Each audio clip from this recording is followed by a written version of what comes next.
সে আল্লাহর দরবারে শুকরিয়া আদায় করি। সবাই পড়ি আলহামদুলিল্লাহ। আমার বন্ধুগণ, সর্বপ্রথম আপনাদের সকলের প্রতি জিজ্ঞাসা, আপনারা সবাই কেমন আছেন?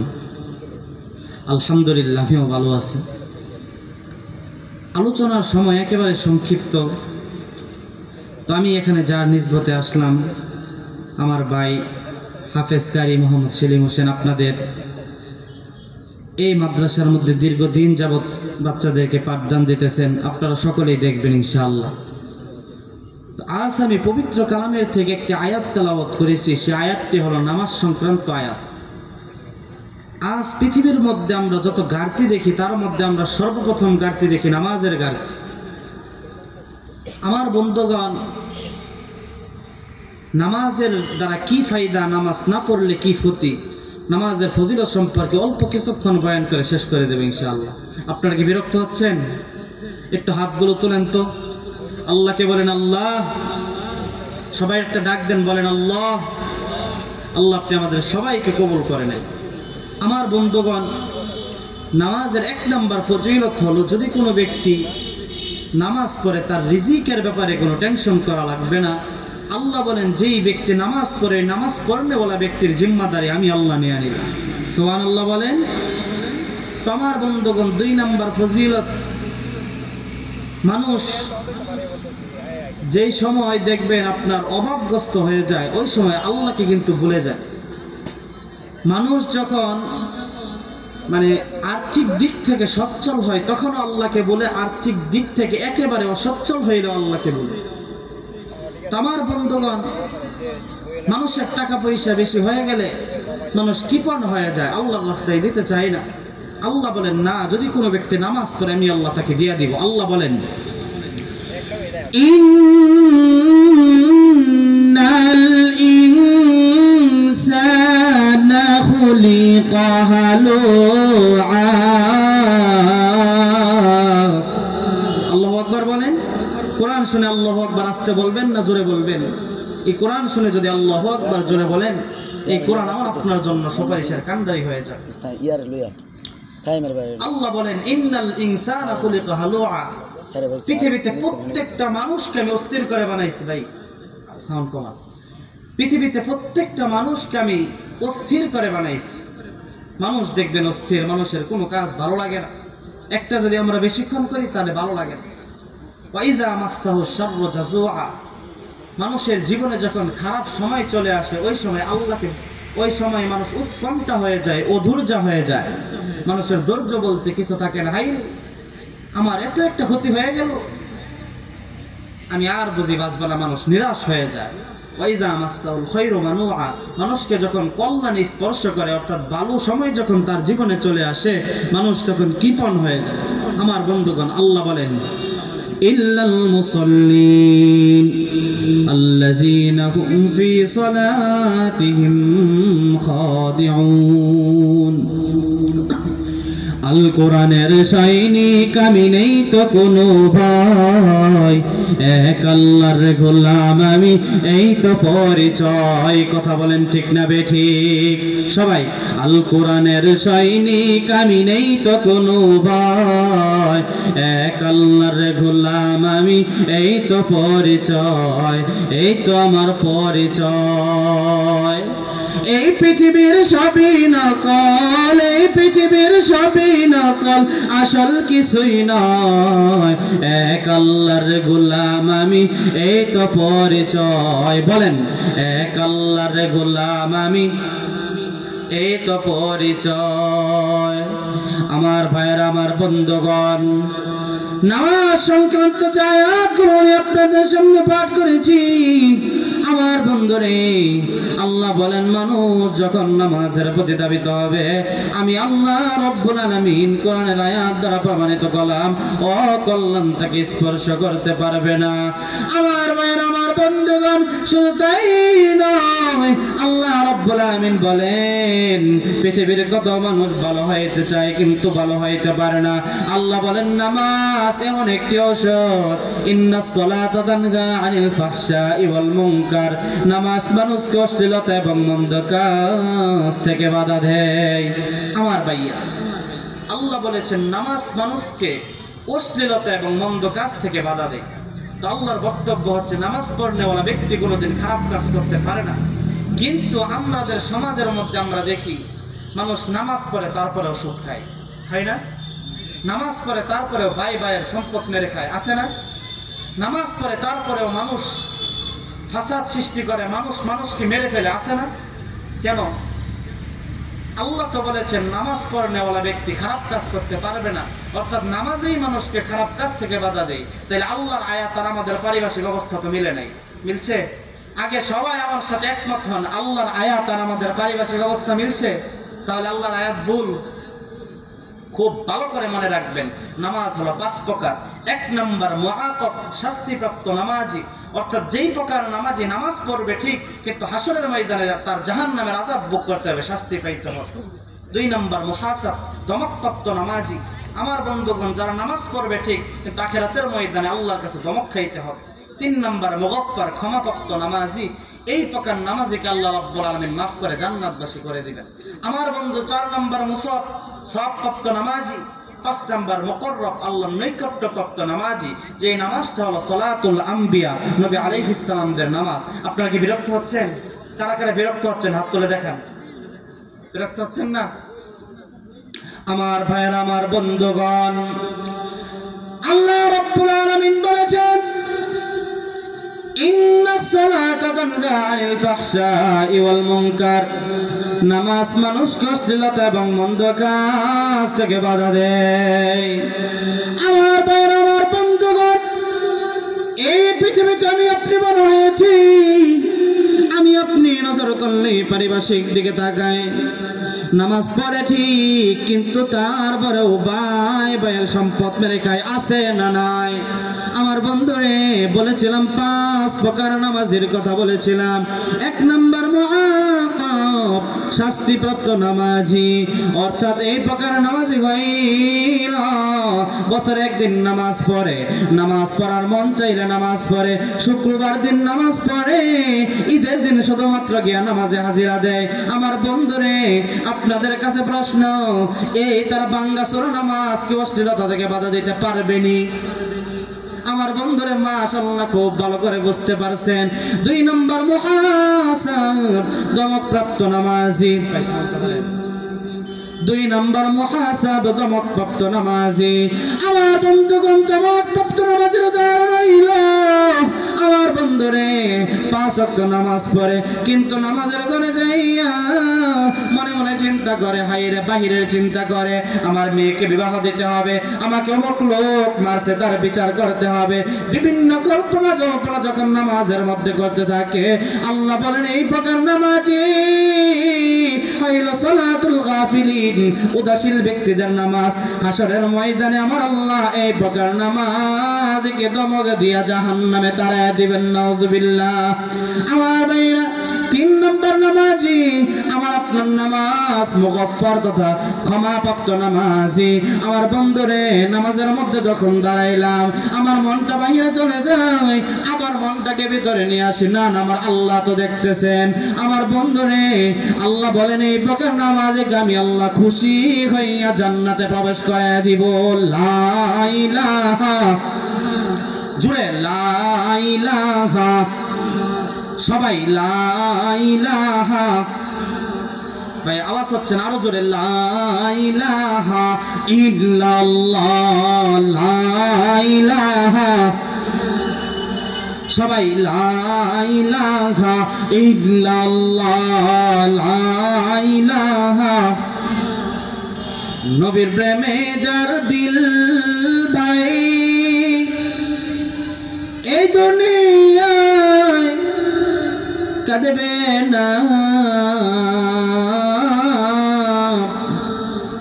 রোজ হাসরে ভাইজান তারা নবীর সুপারিশ পাবেন না। লা ইলাহা, জোরে লা ইলাহা, আরো জোরে লা ইলাহা। মুহাব্বতে লা ইলাহা ইল্লাল্লাহ, লা ইলাহা। আমার ভাইয়ের, আমার বন্ধুগণ, 4 নম্বর নামাজি মুসাফ সবপ্ত নামাজি আমার বন্ধু, যারা নামাজের মধ্যে দাঁড়াইলে বাহিরের কোনো চিন্তা আসে না, শুধুমাত্র আল্লাহ দিকে মন যায়, এই নামাজি হইল সালাতুস সাহাবী ওয়াত তাবিঈ। আমার বন্ধু, এই প্রকার নামাজি হইল সাহাবীদের নামাজ। আল্লাহ বললেন, সাহাবীরা রে, আমি সবের রাস্তা কইলা দিলাম, যতবার আমি আল্লাহর থেকে সব আদায় করে নিয়ে যাও। আমার বন্ধু 5 নম্বর মুকররব, আল্লাহর নৈকট্যপ্রাপ্ত নামাজি। আমার বন্ধু রে, আল্লাহ রাব্বুল আলামিন বলেন, এই 2 প্রকার নামাজি ব্যতীত 3 প্রকারের কোন প্রকারের যদি অন্তর্ভুক্ত হতে চাও, আমার বন্ধু রে, নবীদের নামাজের সাথে আমাদের কোনো তুলনা নাই, সাহাবীদের নামাজের সাথেও কোনো তুলনা নাই। আল্লাহ বলেন, এই আল আম্বিয়া ও মাসুমুন, সমস্ত নবীরা হইল নিষ্পাপ। আমার বন্ধু রে, নবীদের ব্যাপারে সার্টিফিকেট দিয়েছেন আমার আল্লাহ। আমার আল্লাহ নবীকে সার্টিফিকেট দিয়েছেন, নবী গো, আপনাকে আমি নিষ্পাপ করে বানাইছি, সমস্ত নবীদেরকে আমি নিষ্পাপ করে দিয়েছি। আমার নবী দুনিয়ায় এসে সার্টিফিকেট দিয়ে গেলেন, হাই রে, সমস্ত সাহাবায়ে কেরামদেরকে আমার আল্লাহ মাফ করে দিয়েছেন। সাহাবায়ে কেরামের বক্তব্য, আল্লাহ নবীদেরকে মাফ করেছেন, সাহাবীদেরকেও মাফ করেছেন, তাবিঈদেরকে আমার আল্লাহ খুশি হইয়া মাফ করে দিয়েছেন। সুবহানাল্লাহ। আমার ভাইয়া, এখন আমি আপনি নামাজটা পড়বো কিভাবে? আমার নবী শিক্ষা দিতেছেন, আপনারা শুনতে কি রাজি আছেন? আল্লাহ নবী প্র্যাকটিক্যাল শিখাইতেছেন। নামাজের মধ্যে যখন দাঁড়াইবা, আল্লাহু আকবার, আল্লাহ সবচাইতে বড়, তখন নামাজের মধ্যে আপনার একটা জিনিস মনে রাখতে হবে, নামাজ যে সময় পড়বেন, এই নামাজের অর্থগুলো আপনার মনে মনে ভাবতে হবে। কিভাবে? আল্লাহু আকবার, আল্লাহ সবচাইতে বড়। তারপরে যখন বলবেন সুবহানাকাল্লাহুম্মা, আল্লাহ গো আপনার কত পবিত্রতা বর্ণনা করেছে, ওয়া বিহামদিকা আপনার প্রশংসা বর্ণনা করেছে, অতঃপর আসমুকা আপনার মহিমাময় নামগুলোর বরকত নিতেছি, ওয়া তাআলা জাদ্দুকা আপনার মহত্ব বর্ণনা করেছে, ওয়া লা ইলাহা গায়রু, আল্লাহ গো আপনি ছাড়া কোনো ইলাহ নাই। আমার ভাইরা, আমার বন্ধুগণ, তারপরে যখন আমি আপনি পড়ি আউযু বিল্লাহি মিনাশ শাইতানির রাজিম, আল্লাহ গো আমি বিতাড়িত শয়তান থেকে আশ্রয় চাই। তারপরে বলি বিসমিল্লাহির রহমানির রহিম, আল্লাহ গো পরম দয়ালু আল্লাহর নামে আরম্ভ করেছে। আমার বন্ধু রে, আমরা যখন নামাজের মধ্যে দাঁড়াই, আমার আল্লাহ কিন্তু নামাজের মধ্যে আমাদের সাথে কথা বলে। কারা কারা বিশ্বাস আছে? 2 হাত আমার আল্লাহকে দেখায়া দেন। আমার ভাইরা রে, হাতগুলো নামান, মনে মনে চিন্তা করেন, আমার বাবা যখন বলছে আল্লাহ আমাদের সাথে নামাজে কথা বলে, ইনশাআল্লাহ আজকে শুনেই যাব। রাজি আছেন না? আল্লাহ বলেন, আমরা যখন বলি আলহামদুলিল্লাহি রাব্বিল আলামিন, সমস্ত প্রশংসা আল্লাহর জন্য, আমার আল্লাহ ডাক দিয়ে বলেন, আকাশের ফেরেশতারা, ও জমিনের ফেরেশতারা রে, শুনে রাখো, ওই বান্দা আমার নামে বলছে, আমার হামিদানি আব্দি, আমার বান্দা আমার প্রশংসা করছে। তারপরে যখন বলি আর রহমানির রহিম, আল্লাহ আপনার গুণগুলো বর্ণনা করেছে। আমার আল্লাহ বলেন, ও আকাশের ফেরেশতারা রে, ও জমিনের ফেরেশতারা, তোমরা দেখছো নি আসনা আলাইয়া আব্দি, আমার বান্দা আমার সানা পড়তেছে। তারপর যখন আমি আপনি বলি মালিক ইয়াউমিদ্দিন, আল্লাহ গো আপনি তো বিচার দিনের মালিক, আমার আল্লাহ তো খুশি হয়। আমার আল্লাহ ডাক দিয়ে বলেন, ও ফেরেশতারা রে, মাজ্জাদানি আবদি, ফেরেশতাদেরকে আমার আল্লাহ বলেন, ফেরেশতারা আমার সাথে তো ঝগড়া করছিলা, আমার সাথে তো বলছিলা দুনিয়া আমি মানুষকে জন্য পাঠাইবো, দেখছো নি যেমন ভাবে আমার বান্দা আমার প্রশংসা করতেছে, পৃথিবীর আর কোনো মাখলুকাত তেমন ভাবে প্রশংসা করে না। আল্লাহু আকবার বলেন। আমার বন্ধুগণ, তারপরে যখন আমি আপনি বলি ইয়াকা নাবুদু ওয়া ইয়াকা নাস্তাঈন, আল্লাহ গো আপনার ইবাদত করি, আপনার কাছে সাহায্য চাই, আমার আল্লাহ ডাক দিয়ে বলেন, হাযা বাইনি ওয়া বাইনা আবদি, আমি আর আমার বান্দা এত কাছাকাছি রে, ওয়ালি আবদি মা সালা, আমার বান্দা যা চাইবে সব কিছু দিয়া দাও।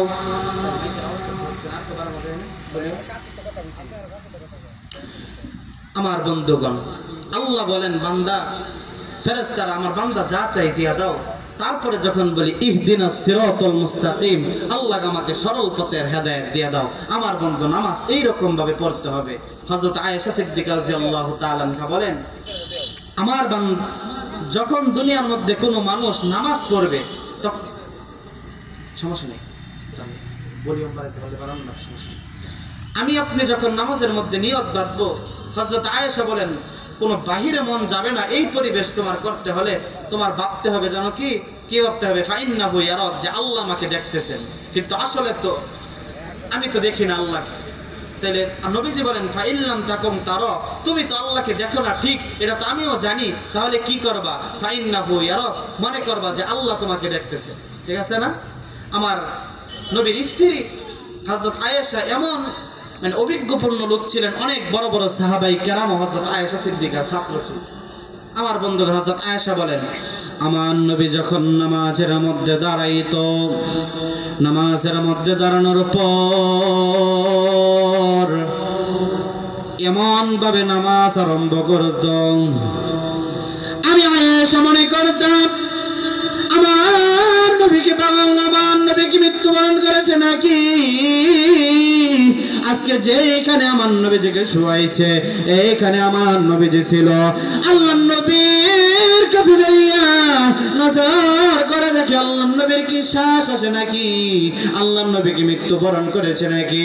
আমার ভাইয়ের, আমার বন্ধুগণ, আল্লাহর নবীর স্ত্রী আয়েশা বলেন, আমার স্বামী মুহাম্মদুর রাসূলুল্লাহ, দুনিয়ার নেতা আখিরাতের নেতা, এই নবী যখন আমার নামাজের মধ্যে দাঁড়াইতো, এত লম্বা নামাজ, এত দীর্ঘ নামাজ পড়তেন। আমার বন্ধু হযরত আয়েশা বলেন, আমার ঘরটা খুবই ছোট ছিল, আমার ঘরটা খুবই ছোট ছিল। আমি যখন নামাজের মধ্যে দাঁড়াইতাম দেখতাম আমার এই নবীজি নাকি মারা গেছে, কিন্তু কিছুক্ষণ পরে পরে আমার শরীরের মধ্যে ধাক্কা লাগে, দেখলাম না না আমার নবীজি মরে নাই। আমার ভাইরা খুব ভালো করে মনে রাখবেন, শেষবারের মতো বয়ানের বিদায় নেবার আগে একবার আল্লাহকে বলেন না লা ইলাহা, সবাই লা ইলাহা। ভাইজান বহু দূরে মাদিনা, আমরা কেমনে যাব জানি না, দয়া কর দয়ার আল্লাহ, বলেন দয়া কর দয়ার আল্লাহ, পুরাও মনের বাসনা, লা ইলাহা, জোরে লা ইলাহা, আরো জোরে লা ইলাহা ইল্লাল্লাহ, লা ইলাহা হাসবি রব্বি জাল্লাল্লাহ, পড়েন মা ফি কলবি গায়রুল্লাহ, হাসবি রব্বি জাল্লাল্লাহ, পড়েন মা ফি কলবি নূর মুহাম্মদ সাল্লাল্লাহ, পড়েন নূর মুহাম্মদ সাল্লাল্লাহ, লা ইলাহা ইল্লাল্লাহ, লা ইলাহা। আমার ভাইরানে, ও বন্ধুগণ আমার, আপনাদের আগ্রহ দেখাবি কিতাব পড়ে যা জানলাম, কোরআনের আয়াতগুলো থেকে যা জানলাম। আমার নবীজি যখন সাহাবায়ে কেরামদেরকে বয়ান শোনাইতেন, এমন ভাবে সাহাবায়ে কেরাম বসে বসে চুপ করে বয়ান শুনতেন। আপনাদের আগ্রহ দেখে আমার মন চাইতেছে সারাদিন জানাভাবে বয়ান শোনায় দেয়, কিন্তু আমি তো পারবো না, কিছুক্ষণের মধ্যে বয়ান শেষ করে বিদায় নিয়ে চলে যাব। তবে বন্ধুরে, আপনাদের সকলকে নিয়ে আল্লাহর কাছে একদিন দোয়া করি, আল্লাহ আমাদের যে সময় মরণ দিবেন, ওই সময় আমাদের মুখের বাণী হিসাবে কালিমায়ে তয়্যিবা নসিব করেন। সবাই বলেন আমিন। আমার ভাইয়া, আপনারা অনেক কষ্ট করে বয়ান শুনছেন। আমার বন্ধুগণ, আমি তাদের প্রতি কৃতজ্ঞতা জানি আমার আজকের বয়ান শেষ করছি। এই মাহফিলটাকে সাজাইতে গিয়া এই যে আমার হুজুর আছেন,